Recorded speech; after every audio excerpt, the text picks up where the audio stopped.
Welcome back everyone. As you can see, I opted for a little intro music on this video, so hopefully you all appreciated that. So we all have different reasons for investing. However, personally speaking, one of my main objectives is to have dividend payments coming through every single week of the year, and that is going to be the main focus of today's video. How do I go about achieving this milestone of having at least 52 individual dividend payments coming through, spread evenly throughout the year? In terms of an introduction then to today's video, well, firstly, we'll take a look at my stocks and shares to see what frequency of dividends can be expected here. Secondly, we'll take a look at my dividend paying funds and what they will contribute towards the objective. Then we'll take a look at my dividend calendar, which clearly details when dividends are being paid into my portfolio and easily allows me to identify any gaps. Finally, then we'll take a look at which companies may be worth adding to my portfolio to fill any of these potential gaps. Before we go on then, I would say if you enjoyed today's video, please hit the like button and subscribe to the channel. It really does help a small YouTube channel like myself. So thanks for that. Okay, let's crack on then. So this is a section from my Google Sheets tracker. As you can see on the left hand side, the name of each holding and the number of shares I currently hold in each of them. On the right hand side, I am keeping a track of the expected and confirmed dividend payments for each holding. Non-highlighted cells are expected payments, and cells highlighted in green are already confirmed and received. For the purpose of today's video, I am mostly interested in column N in the middle here. This details the frequency at which I can expect dividend payments from each holding. As you can see, all of my holdings either pay out twice per year or 4 times per year on a quarterly basis. At the bottom here, you can see that this totals up to 46 currently, so I can expect 46 individual dividend payments for these shares throughout the year.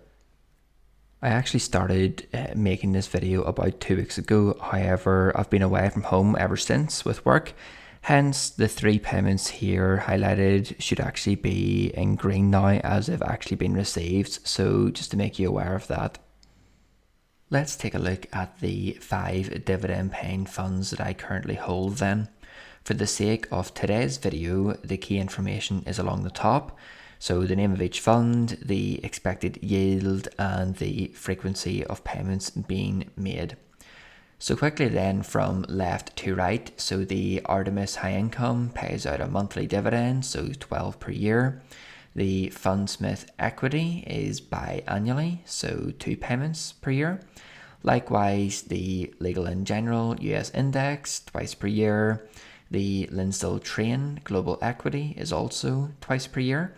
And finally, the Royal London Sterling Extra Yield Bond is quarterly, so 4 individual payments per year. So whenever you total all of that up across all 5 funds, I can expect to receive 22 individual dividend payments across a 12-month period. In terms of top level figures then, so I will receive 46 dividend payments from my individually held shares per year and 22 payments from the different funds that I have invested in so far, which gives a total of 58 individual payments throughout the 12-month period. So on average, more than 1 payment per week throughout the year. However, when we look at things in a bit more detail, you will see that some weeks have multiple payments, while others don't have any at all. So we'll move on then and take a look at the dividend calendar that I've put together. As you can see here, I've broken down every week of the year and inserted details on when dividend payments have been received so far in 2019.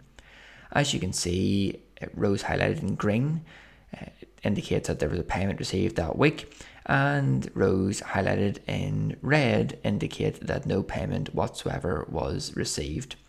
The individual columns highlight the name of the company or the fund along with the corresponding payment. As you can see in the middle of the calendar here, there was one particular week when multiple payments were received, hence why there are so many columns involved. The theory behind my calendar is really twofold. Firstly, to help keep track of payments in general, and secondly, to easily identify weeks that have nothing received in terms of payments that could be reviewed in greater detail moving forwards. Of course, I don't want to start buying stocks simply because they pay a dividend on a given date. That is not the point of this exercise. However, no doubt over time I will be acquiring good quality stocks and shares that will gradually fill in the gaps throughout my calendar. In terms of a summary for 2019 then, so I expect to receive dividends during 27 weeks of the year, and I expect total dividend payments to be at least £531, probably closer to the £600 mark, to be honest. Let's scroll down then and take a look at my 2020 calendar then. What I've done here is gone through each of my holdings and used historical data and trends to forecast, firstly, when payments are likely to be received, and secondly, what value those payments are likely to be. You will notice that a number of companies have been added in yellow. So these are companies which I am currently considering adding to my portfolio, and I simply want to visualize where they potentially fit into the calendar. So you can see that I am considering the likes of AbbVie, AstraZeneca and Lloyds. However, none of these are set in stone just yet. If we scroll to the bottom then, you can see my summary for 2020 as it currently stands. So I am expecting payments to come through during 39 individual weeks of the year with an absolute minimum value of £800. This is very conservative, to be honest, and I am expecting it to be comfortably over the £1,000 mark in terms of total dividend payments received for 2020. Well, that's it, everyone. That's how my dividend calendar is shaping up for now. In terms of a quick summary then, I expect dividends during 27 individual weeks this year. Next year, this should increase to 39 weeks as a minimum.